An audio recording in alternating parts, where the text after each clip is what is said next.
A Beach Boy versus Charles Manson. The Beach Boys were one of the most famous American rock bands of the 1960s. They were composed of three Wilson brothers, a cousin, and a good friend. One of those brothers was Dennis Wilson, who played drums and sang backup. By 1968, he had divorced his first wife and was living on Sunset Boulevard outside Los Angeles. As the story goes, one day he stopped to pick up two female hitchhikers on the Sunset Strip and invited them home. Once there, they got to talking about the Maharishi and transcendental meditation. The women said they too had a spiritual guru, and his name was Charlie. Not long afterward, Wilson returned home to find a school bus parked outside.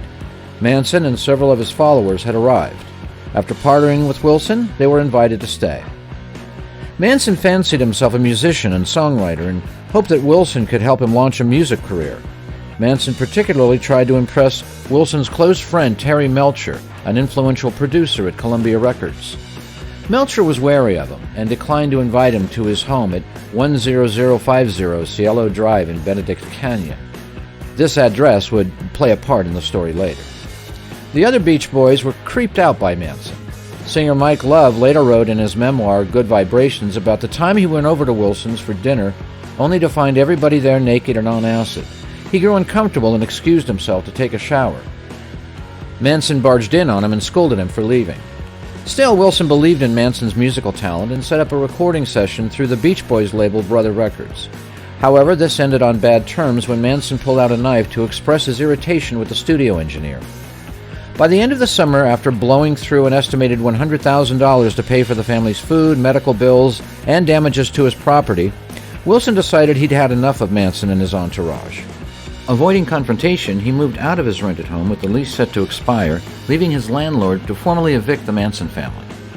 Wilson also got back at Manson by taking one of his songs, Cease to Exist, editing it, and renaming it Never Learn Not to Love. Wilson then claimed sole credit. The friendship between the two men was mostly over at this point. In November, Wilson informed Manson that one of his songs would appear on the upcoming Beach Boys album 2020. Manson learned the full truth of the song Never Learn Not to Love. He showed Wilson a bullet and suggested it was important to keep his children safe.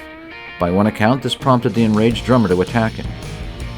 By summer of 1969, after his long-awaited audition for Terry Melcher failed to produce a record deal, Manson decided to act.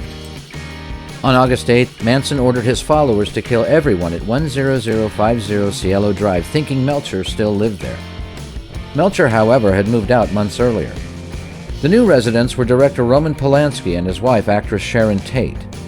Polanski was overseas at the time, leaving Tate and a few friends at the home instead. They were brutally murdered by followers of Manson. Wilson learned later with the rest of the world that his former friend was behind the killings that had terrified the Hollywood community. Though he refused to publicly talk about it, Mike Love and others have noted that Wilson carried the guilt for the rest of his life. He would die in 1973 at the age of 39 as a result of drowning. If you like this video, like, subscribe, and we'll keep doing more.